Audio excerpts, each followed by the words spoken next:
안녕하세요. 전현진입니다. 이번 시간에는 스트레스와 관련된 마지막 부분들이 꼭 같기는 한데, 우리가 이제 스트레스 상황은 어쩔 수 없이 받아야 되는 거고, 그 받는 상황에서 어떻게 관리할 것인가, 그리고 잘 관리하는 사람들의 특징이 무엇이 있을까와 관련된 것들을 전 시간에 다뤄봤다라고 보시면 되는 거고요. 이번 시간에는 거기와 관련돼서 이제 이은 내용들일 것 같아요.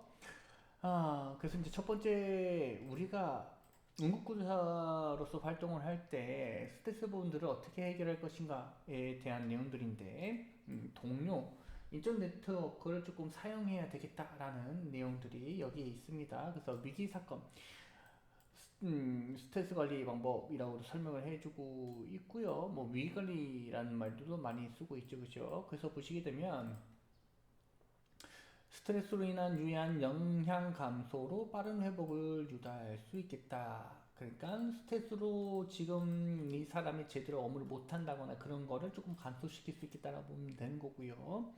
그리고 이런 그 심리적인 이상 상황을 어느 정도 예방할 수 있겠다라는 이야기들, 조직 구성원 간의 개인의 건강과 생산성을 유지할 수 있다는 것. 요거는 이제 전혀 상관이 스트레스와 상관이 없다라고 판단 드실 수도 있겠지만 전혀 그렇지 않고요. 스트레스가 건강을 악화시켜서 사망에 이를 수도 있겠다는 이야기를 아마 전전 시간에 했던 것 같습니다. 그리고 이 건강한 정신, 건강한 정서 상태 같은 경우에는 본인이 해야 되는 임무에 대해서 매우 적극적으로 참여할 가능성이 높기 때문에 생산성이 유지되거나 혹은 향상될 수도 있다라고 보시면 되는 거고, 그리고 이제 개인의 정상 기능 회복이라고 보시면 되겠습니다. 우리가 조직을 이루고 있는 구성원들을 봤을 때 물론 일시적으로는 한 사람이 조금 힘겨워할 때 일시적으로는 이제 다른 팀원들이 각기 배분해서 부담할 수 있고 어느 정도 버틸 수가 있겠지만 이게 장기화되게 되면 다른 팀원들의 그 부담이 지금 얘기하고 있는 스트레스로 다가올 수도 있거든요. 그래서 일시적으로는 버틸 수 있는 상황이지만 장기적으로는 좀 어렵다. 그래서 조기 구성원 간의 회복, 정상 기능의 회복이 가능하겠다. 개인을 케어하는 것 자체가. 그리고 이 개인의 정상 기능 회복에 대해서는 뭐 당연한 이야기겠죠. 동료들이 이제 뭐 이런 사건을 겪었을 때 뭐 본인도 겪었던 일들을 알려준다거나 그때 어떻게 극복했는지 알려준다거나, 그리고 이제 지금 현재 상황에 있는 그 친한 동료들 간의 그 여러 가지 대화 기법들을 통해 가지고 오히려 이제 본인이 쉽게 그 암울한 상황들에서 빠져나갈 수 있게 된다고 보시면 되는 거고요. 그리고 그 아래 보시게 되면 이제 스트레스 관리와 관련된 것들 한 번 더 나오고 있고, 맨 마지막 줄 보시게 되면 중요한 원칙은 자신을 위해 회복될 때까지 긍정적인 선택을 하고 밀고 나아가야 된다는 점. 이게 밀고 나아간다는 말이 조금 애매할 수도 있겠지만 저는 오히려 이 책 부분에서는 되게 잘 써진 표현이라고 생각이 들거든요. 그래서 그 앞에 스트레스가 맞고 있을 때 본인이 힘겨워도 본인이 긍정적인 마음으로 끝까지 밀고 나아가야 된다는 점. 밀고 나아가야 된다. 이게 좀 좋은 표현인 것 같습니다. 끌고 가는 것이 아니고요. 무언가 등에 짊어지고 앞으로 나아가는 것이 아니라 여러분들 앞에 스트레스가 있으면 그걸 밀고 나아가서 치워버리시면 된다. 그리고 이제 맨 마지막에 당연하게도 많은 선택을 해야 된다. 이건 뭐 응급구조사뿐만 아니고요. 인생을 살아가고 있는 모든 인간들이나 동물들도 선택을 할 거예요. 뭐 사냥할 건지 말 건지부터 해가지고 우리 인간들 같은 경우에는 지금 이제 대학교 과정이니까 이 학과를 가야 될지 말아야 될지도 되게 많은 고민을 하시면서 선택을 하셨겠죠. 그 현대 상황 응급구조사 스트레스인데 요거는 이제 우리 업무하고 되게 밀접한 상황들에 대해서 이야기를 해 드릴 겁니다. 응급구조사의 특수인 입장이라는 것이 있는데 여기 보시는 것처럼 삶과 죽음의 극적인 상황을 체험하고 그리고 육체적 정신적 피해자가 될 수 쉬운 입장이다. 매우 되기 쉽다. 어쩔 수가 없습니다. 아까 전에 다 설명해 드렸기 때문에 이건 또 언급하지는 않을게요. 현장에 나가게 되면 여러분 눈앞에 보이는 이런 현단들이, 참혹한 현단들이 머릿속에 각인될 수밖에 없는 거고, 그런 각인된 현장 기억들이 머릿속에 계속 떠돌게 되면, 어, 피폐해진 정신 상태를 가질 수밖에 없겠다라고 보시면 되는 거겠죠. 그죠? 그래서 정신 건강 관리를 이제 하지 않으면 장애까지 생길 수 있다라는 이야기들 이제 있다. 그리고 직업적인 스트레스도 무시할 수 없을 정도로 매우 높은 강도 높은 스트레스를 주는 직업군 중 하나다라고 보시면 되겠습니다. 그래서 앞서 했던 내용들이 조금 반복되어져 있는데 처참한 감염과 위험한 상황에 대한 노출, 단순한 노무 업무, 그다음 갖가지 잡무, 피해자, 불특정 시민의 원망과 언론의 비난 같은 것들도 있을 수 있고요. 현장 업무 수행 시 장시간 요구되는 에너지와 수많은 지시사항 등이 여기 안에 포함될 수 있겠다라고 보시면 되겠습니다. 그래서 결론적으로 스트레스가 적은 직업은 아니겠구나 라고 생각해 주시면 될 것 같고요. 그 다음에 응급구조사의 심리적 특성을 이제 현장 활동 시에 대입해서 확인을 해봐야 될 것 같기는 한데 야명적인 입장 때문에 심각한 정신적 스트레스를 받을 때는 다음과 같다라고 이야기를 해주고 있네. 양면이라는 그 상대 반대되는 그 정서적인 느낌들을 같이 동시에 가지게 된다는 이야기인 것 같아요. 그죠? 그래서 보시게 되면 자기 자신이 무능력하다고 느끼기 쉽다. 왜냐면 내 손에 들어온 환자가 내 손을 벗어난다라는 이야기. 그러니까 환자가 내 손에 생명이 있는 상태로 발견이 됐는데 내 처치가 부적절해서 혹은 평가가 부적절해서 환자가 사망이 일어났다는 이런 무기력감에 빠질 수가 있다라는 거죠. 물론 지금 얘기했던 것처럼 본인이 잘못했을 수도 있겠지만은 본인이 할 수 있는 최선을 다했음에도 불구하고 이런 무능력 혹은 무력감, 무능력이란 보다 무력감이 조금 더 적절할 것 같기는 해요. 내가 무언가를 할 수 있는 상황이 아니라는 점. 내가 할 수 있는 건 최선을 다했지만 환자가 죽게 되는 그런 상황에 이제 무력감을 느끼기 쉽겠다라고 보시면 되는 거고. 그 다음 피해자의 정신적, 육체적 상태에 동적 관심과 감정적인 몰입 등의 감정여입에 있다. 뭐 이런 말들이 써져 있긴 한데 환자가 매우 아프게 되면 그 아픈 상황에 맞춰서 본인이 너무 감정이입하게 되면 안 된다고 말씀드렸죠. 지나치면 아예 없으면 안 된다고 얘기하고 적절한 공감이 필요한데 너무나 지나치게 되면 본인이 그에 관련된 감정 조절이 안 되는 경우가 많고 이제 그게 또 스트레스로 돌아오게 된다라고 보시면 되겠죠. 근데 뭐 감정이입이 안 되려야 안 될 수 없는 특별한 상황들이 있겠죠. 본인하고 비슷한 상황이라든지 뭐 이런 것들 있죠. 가정적인 환경이 비슷하거나 그런 것들도 있을 수 있고요. 그리고 그 아래 보시게 되면 현장 활동 기회가 스스로 만족스럽지 못하거나 혹은 주변 사람부터 비난받을 때도 이제 스트레스 받을 수 있겠다라고 보시면 되겠죠. 여기 써져 있는 것처럼. 그래서 여기 외상 스트레스 장애 진단 기준이라는 것들이 있는데 이것도 한 번씩 이제 이야기를 해보면 될 것 같아요. 거의 모든 사람이 심각소통의 증상을 야기할 수 있는 것을 인정할 만한 스트레스가 있다. 모든 사람에게 심각한 고통 증상을 야기할 수 있는 것으로 인정될 수 있는 만 여러분들이 무언가 이렇게 변하고 있다는 것들을 호소했을 때 그래 그건 되게 심각할 수 있겠구나 좀 쉬어라 라고 이야기를 한다면 여기에 이제 포함이 될 수 있겠다라고 설명해주면 해줄 수 있는 거고요. 그 다음에 사건에 대해 반복적이고 침범적인 환상, 꿈 이건 다 앞서서 했던 내용들일 것 같아요. 그죠? 재발되는 느낌 이런 것들 중에 하나만 있으면 이것도 외상후 스트레스 장애로 보시면 될 것 같고요. 그 다음에 이런 그 정신적인 손상 이후에 신체 외부에서 반응이 마비되거나 참여의 감퇴라고 해서 하나 또는 그 이상의 활동의 흥미가 천재 감소되거나 타인과의 멀어진 느낌, 생소한 느낌, 제한된 정동, 이런 것들 이제 그래서 감동 정도가 제한된 상태라고 보시면 되겠습니다. 그리고 외상전에 넣었었던 다음 증상 중 최소 두 가지 과민성, 과장되어 올라온 반응, 그 다음 수면장애, 다른 사람 조금 사람 살았음에 대한 죄책감, 기억장애, 집중장애 이런 것들 쭉 여기에 설명을 해주고 있다. 그래서 여기 안에 해당이 된다면 외상 스트레스 장애라고 본인이 판단될 수 있게 되는 거고 그에 맞춰서 적절한 의료적 치료를 받아야 될 수도 있겠다라고 보시면 되겠습니다.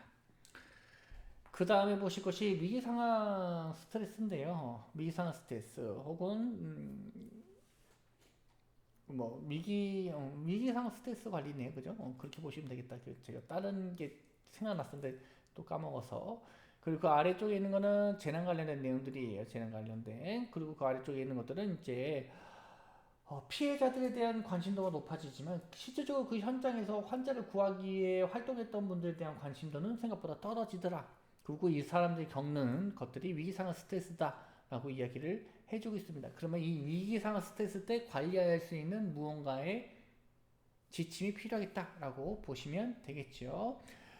위기상황 스트레스 같은 경우에는 여기 보시는 것처럼 살면서 40% 90%는 생명을 위협할 정도의 극심한 스트레스, 다시 말해 심적 외상을 경험하지만 대부분 이런 경우에는 외상을 받고 가족이나 가까운 이로부터 보살핌을 받고 그 다음에 수주를 내려 사라지게 된다. 대부분은 사라지는구나 라고 보시면 되는 거고 그 중에서 뭐 20%는 자꾸만 기억이 떠오르는 상황, 그 다음에 그런 장소를 회피하는 상황, 그 다음에 예민해지고 집중력 일 등이 적절하지 못하게 일상생활이 이제 부적합하게 이뤄지는 거죠. 그래서 여기 보시게 되면 스트레스의 완전한 부재는 사망을 통해서만 가능할 뿐이다 라는 이야기를 해주고 있어요. 그러니까 우리가 평생 생존이라는 것을 이뤄가는 삶의 과정에서는 스트레스가 옆에 있어야 되는 친구 같은 느낌이라는 거죠. 여기 없을 때는 언제라는 거예요? 내가 죽으면 머릿속에 생각을 안 할 거니까 스트레스도 사라질 것이다. 이런 이야기를 해주고 있는 거고요. 그리고 이제 항상성에 관련돼서는 뭐 이야기할 거 없을 것 같고 심리적인 항상성이 무너지게 되면 이걸 위기 상황이라고 이야기를 하게 되고 그게 스트레스를 일으키는 위기 사건으로 규정이 된다라고 보시면 되겠습니다. 그래서 위기 사건 여기 이렇게 위기 사건 관련된 내용들 써져 있는 거고요. 위기 사건으로 스트레스가 발생한다라고 보시면 되는 거겠죠. 이 위기 사건에 대한 정의를 살펴보시게 되면 일상적으로 경험하기고 기대 범위 밖에 기대하는 범위 밖에서 일하는 일상적으로 경험하기 어렵고 기대하는 범위 밖에서 일하는 매우 돌발적인 사건이라고 보시면 되겠습니다. 그러니까 내가 충분히 경험할 수 있는 상황들이 아니라는 거죠. 뭐 예를 들게 되면 뭐 그냥 멀쩡하게 일을 하고 있는데 갑자기 전화 와서 교통사고로 뭐 가족분들이 돌아가셨다. 뭐 이런 것들일 수도 있겠죠. 일상생활에서는 이런 것도 있을 수 있고 이걸 응급구조사 입장에서 보게 되면 앞서 얘기했던 그런 현장 출동했을 때의 그런 사건들, 참혹한 현장들이 이제 문제가 된다라고 보시면 되겠죠. 남들은 겪지 않아도 되는 것들을 겪었을 때라는 이런 상황들이 있을 수 있겠죠, 그죠? 뭐 예를 들게 되면 토막살인 뭐 이런 현장이라든지 아니면 거물 붕괴로 인해서 환자의 그 외형이 매우 심각하게 훼손되었거나 이런 것들도 포함이 될 수 있겠습니다. 예로서는 그 다음에 여기 이제 정신장애에서의 외상이라고 하는 트라우마라고 하는 것들은요 이제 개인이 자기 자신이나 타인에게 실제로 죽음 또는 죽음을 위협을 주는 상황, 심각한 상해나 신체적 악령의 위험을 주는 사건을 직접적으로 경험하거나 목격해야 하며 두 번째는 극심한 불안, 이런 그 심리적인 반응까지 포함되어야 한다라는 거죠. 그래서 이게 되게 위험한 상황인 거죠. 우리는 이 위험한, 그러니까 심리적으로 위험한 현장을 지속적으로 노출되어야만 하는 직업인 거고요. 그래서 이 스트레스 관리에 대해서 되게 많은 내용들을 할당해서 설명하고 있다라고 보시면 되겠습니다. 이 책에서요. 그리고 그 아래 보시게 되면 이런 것들 자연 보건 때 인위적 재난을 겪은 사람이 자연재해보다는 훨씬 더 심각하다라는 이야기. 그래서 요거 보시게 되면 저는 충분히 예방 가능했었는데 생겨서 죽지 않은 사람들이 죽었다. 뭐 그런 생각을 하실 수 있다라고 보시면 되는 거고. 그리고 그 아래에 있는 같은 경우에는 이런 감정들에 대해서 하나의 예시를 들어가지고 정말 잘 설명해주고 있는 것 같습니다. 그래서 맨 마지막 보시게 되면 전원 현장에서 자신의 생명 위협을 느끼는 것 등의 극심한 스트레스 상황. 그러니까 아까 전에 얘기했던 것처럼 되게 참혹한 현장은 참혹한 현장인데 그 현장에서 활동을 하다 보니까 본인이 언제든지 이 위험한 현장에서 다칠 수 있겠구나. 혹은 때에 따라서 근무하다가 구조활동하다가 내가 건물에 같이 깔려가지고 죽을 수도 있겠는데 이런 생각을 가질 수 있다라는 이야기고요. 그리고 그 아래에 있는 내용들은 아까 전에 얘기했던 것처럼 대부분 피해자 중심으로 우리가 활동 그 정신적인 그 평가와 치료를 진행했었다. 근데 이제는 그게 아니라 현장에서 근무했던 분들도 정신적인 피해와 충격이 가해져 있을 거니까 그거에 대한 연구가 진행되었던 거고 그거에 대한 관리가 필요하겠다라는 이야기들을 해주고 있습니다.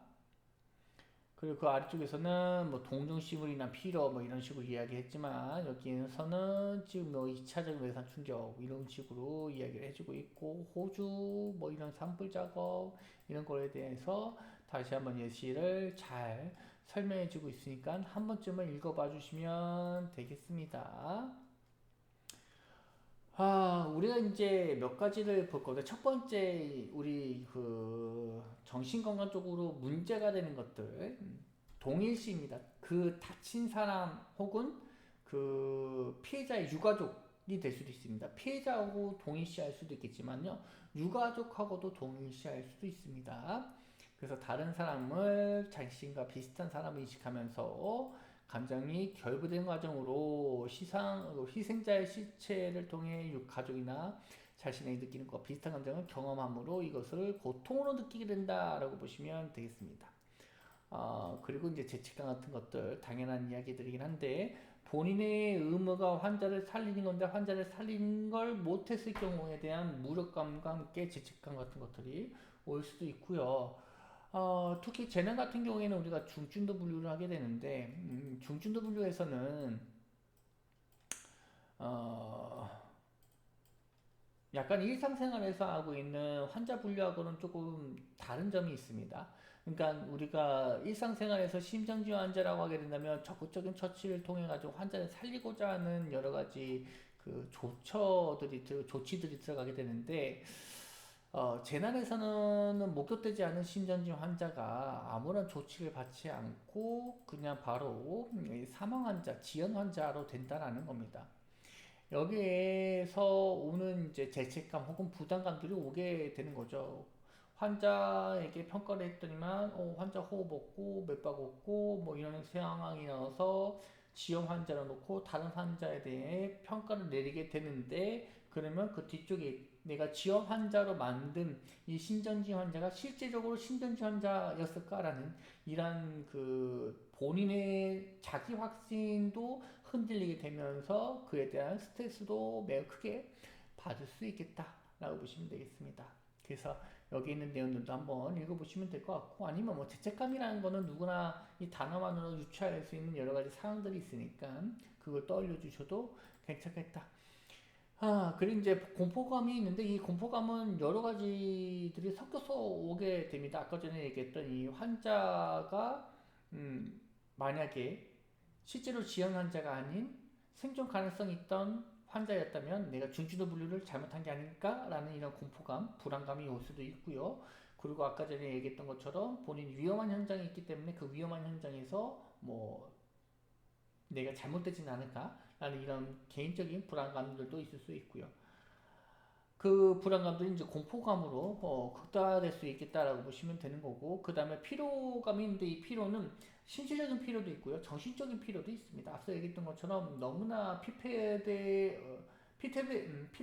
수 있는 정신 상태가 계속 반복돼서 일어날 거기 때문에, 그러니까 이것도 이제 재난을 이야기해 볼 수가 있는데, 재난 같은 경우에는 현장에 들어가서 난 이후에 다시 집으로 복귀하는 것이 아니라 현장 인근에 있는 그 본인들만의 숙소를 만들어서 거기서 먹고 자면서 계속 대기 교대를 계속 왔다 갔다 할 겁니다.